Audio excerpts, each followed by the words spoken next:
श्री स्वामी समर्थ. तुम्हा सर्वांचं माझ्या व्हिडिओमध्ये, माझ्या चॅनलमध्ये खूप खूप स्वागत आहे. तर आज आपण अत्यंत महत्त्वाची माहिती बघणार आहोत आणि त्यावरील उपाय. तर आज आपण पितृदोषाची लक्षणे आणि त्यावरील उपाय बघणार आहोत. त्यामुळे व्हिडिओ शेवटपर्यंत नक्की बघा. व्हिडिओ अजिबात स्किप करू नका. पितृदोष हा देवाकोपा इतकाच दूर समजला जातो. देव कोपला तर दुष्काळ पडेल, पण पितर कोपले तर घरात दुष्काळ पडणे, आजारपण येणे, विनाकारण चिडचिड करणे, जेवताना भांडणे, अन्न न खाऊ देणे असे त्रास होतात. एखादा भ्रमिष्ट होतो, मूल होत नाही किंवा प्रखर पितृदोष असल्यास अपंग मुले जन्माला येतात, मुले नीट वागत नाहीत, आई वडिलांचे ऐकत नाही इत्यादी त्रास होतात. त्यासाठी प्रत्येकाने न चुकता वर्षातून एकदा तरी पितरांच्या नावाने श्राद्ध करावे. श्राद्ध करायला जमत नसेल तर नदीच्या पाण्यात दही भात सोडावा किंवा घरातच जेवणापूर्वी अन्नाचा घास ठेवून नम्रपणे हात जोडून प्रार्थना करावी. आपल्या हिंदू संस्कृतीत पितृ पूजनाला अतिशय महत्त्व आहे. तसेच मागील 2 पिढ्यांचे स्मरण ठेवावे. पितृवर्ग ज्या लोकात राहतात त्याला पितरांचे जग किंवा पितृलोक असे म्हणतात. ते नेहमी मुक्तीची वाट पाहतात, ते वावरत असतात. तसेच ते आपल्या पुढच्या पिढीचे कर्तृत्व आणि यश अपयश पाहत असतात. त्यांचे स्मरण ठेवून श्राद्धानुसार जे अन्नदान करतात त्यांचे कल्याण होते.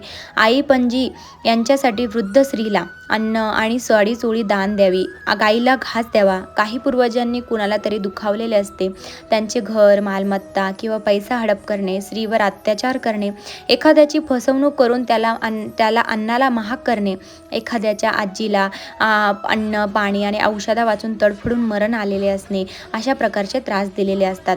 ते सर्व शाप पुढील जन्म झालेल्या पिढीपर्यंत त्रास आणि भोग या स्वरूपात येतात. घराण्यात एखादा पाण्यात बुडून मेला, एखाद्याची फाशी, हत्या किंवा अपघात झाला असेल, अशांच्या घरात एक पिढी सोडून पुढच्या पिढीला भयंकर कष्ट सोसावे लागतात. हे सर्व पितृदोष आहेत. ते कर्म बनून आडवे येत राहतात आणि प्रगतीला खीळ बसते. प्रामाणिक माणसांचे अंतरंग पितरांना दिसते, त्यामुळे त्यांच्याविषयी वाईट बोलू नये. एखाद्यावर पितर प्रसन्न असल्यास त्याची भरभराटी होऊ शकते. आता आपण जन्मपत्रिकेतील पितृदोषाची लक्षणे बघणार आहोत. खालील लक्षणे असल्यास व्यक्तीला पितृदोष आहे असे समजावे. तर सर्वात आधी पहिला आहे शारीरिक. आता पितृदोष असेल तर शारीरिक पीडाही भरपूर होऊ शकते. शरीराला असह्य रोग, आजार उद्भवणे, घरात कुणाला तरी आजाराचा त्रास होणे, अचानक आजार उद्भवणे, विषारी सर्पदंश होणे असे शारीरिक त्रास होऊ शकतात. त्यानंतर मानसिक त्रास. आता मानसिक त्रासमध्ये काय तर शरीर अस्वस्थ राहणे, मन अशांत असणे, भय वाटणे, अचानक दचकणे, बडबडणे, भास होणे, नदी किंवा समुद्र पाहून त्रास होणे, वाईट स्वप्न पडणे, निद्रानाश होणे, रात्री घाबरणे, पूजापाठ, दानधर्म, कुलधर्म, कुलाचार यांत अडथळा येणे, त्यात मन न लागणे, त्यावर विश्वास न बसणे, अशा प्रकारचे आपल्याला त्रास होऊ शकतात. त्यानंतर पुढचा त्रास आहे कौटुंबिक. आता कौटुंबिक त्रासामध्ये काय काय आहे बघू आपण.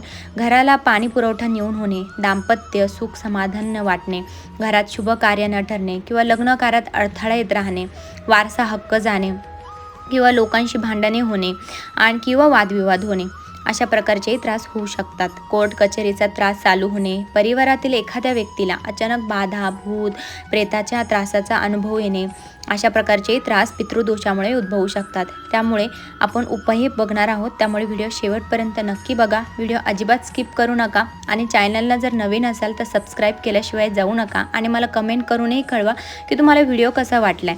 आता पुढचा आपण बघूया आर्थिक. नोकरीत किंवा व्यवसायातला स्थिरता न लाभता वारंवार पालट होणे, कर्ज होणे, पैसे पुरे न पडणे, घरात धनधान्य न्यून होणे, कुटुंबाच्या पोषणाची काळजी वाटणे. आता त्या पुढील आपण बघणार आहोत पितृ उपासना कशी करायची, म्हणजे आपण उपाय काय करणार आहोत. श्राद्ध करायचे आपल्याला. नारायण नागबली, त्रिपिंडी किंवा तीर्थशास्त्र. आता नारायण नागबली आपल्याला त्र्यंबकेश्वरला जाऊनच करावं लागतं. त्रिपिंडी तीर्थशास्त्र हे आपण त्र्यंबकेश्वरला जाऊन करायचं असतं. अखंड 5 वर्षे घरात पूर्वजांची श्राद्धे होत नसल्यास नारायण नागबली, त्रिपिंडी 3 पिढ्यांचे श्राद्धविधी आणि तीर्थश्राद्ध केल्यास पितृदोषाची शांती होऊन पितृगणांचे शुभ आशीर्वाद आणि पुण्य लाभते. ज्याला नारायण नागबली करायची असेल तर त्यांनी त्र्यंबकेश्वरला, नाशिकला जाऊन करावी, कारण तेथेच नारायण नागबली, त्रिपिंडी श्राद्ध केले जातात. त्यानंतर ऋणे, देवऋण, ऋषीगण, पितृऋण, मनुष्य ऋण आणि भूत ऋण. त्यासाठी आपण हा उपाय बघतोय. ज्यांना करायला जमणार नाही त्यांनी रोज पंचमहायज्ञ करावा. प्रत्येक व्यक्तीला जीवात्मा जन्माला येतानाही 5 ऋणे कर्ज घेऊनच येते. घेतलेल्या जन्मातून 5 ऋणांची मुक्तता करून घ्यायची असते. या 5 ऋणांपासून मुक्त होण्यासाठी पंचमहायज्ञ करायचा असतो. महायज्ञ कसा करायचा आपण तो खालीलप्रमाणे बघणार आहोत. कुटुंबातील कुणी स्त्री, पुरुष किंवा मुलगा यांनी सर्व कुटुंबासाठी हा कार्यक्रम केला तरी चालतो. आता पहिला म्हणजे देवयज्ञ. प्रतिदिनी सकाळी 1 चमचा शुद्ध गाईचं तूप घालून निरांजन किंवा समईचा दिवा देवापुढे लावायचा. तसेच गाईच्या शेणाची गोवरी, तूप, कापूर, धूप, ऊद, थोडे तांदूळ इत्यादींनी छोटा यज्ञ करावा. आता दुसरा आहे ऋषीगण. नित्य नेमाने मंत्र जप, नामस्मरण, भजन, हरिपाठाप्रमाणेच पठण, श्लोक पठण, ग्रंथ पारायण करावे. प्रतिदिन गायला गवत किंवा अन्न घास घालावा. पुढचा आहे आपल्याला काय बघायचं आहे, पितृयज्ञ. आता पितृयज्ञ काय आहे त्यामध्ये आपण बघूया.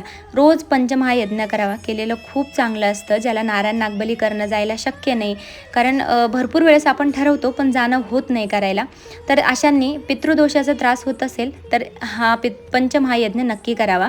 1 वर्षभरासाठी प्रतिदिन जेवणापूर्वी दुपारी 12 वाजण्या अगोदर कावळा, गाय किंवा कुत्रा यांना 1 घास अन्नदान करावा. भुकेलेल्यांना अन्नदान करावे. चौथा म्हणजे मनुष्ययज्ञ. घरी येणाऱ्या पाहुण्यांना पाणी, पेय किंवा अन्न द्यावे. त्यानंतर 5वा आहे भूतयज्ञ. पशु, पक्षी, मुंग्या, चिमण्या, कबूतर इत्यादींना अन्नधान्य द्यावे. हे सर्व यज्ञ केल्यास सर्व दोष न्यून होतात. प्रतिदिनी पितृ उपासना होते.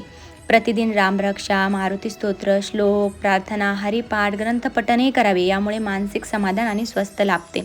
अशा प्रकारे आपण पितृदोषाची लक्षणे, उपाय बघितले आहे, तर नक्की तुम्ही करा.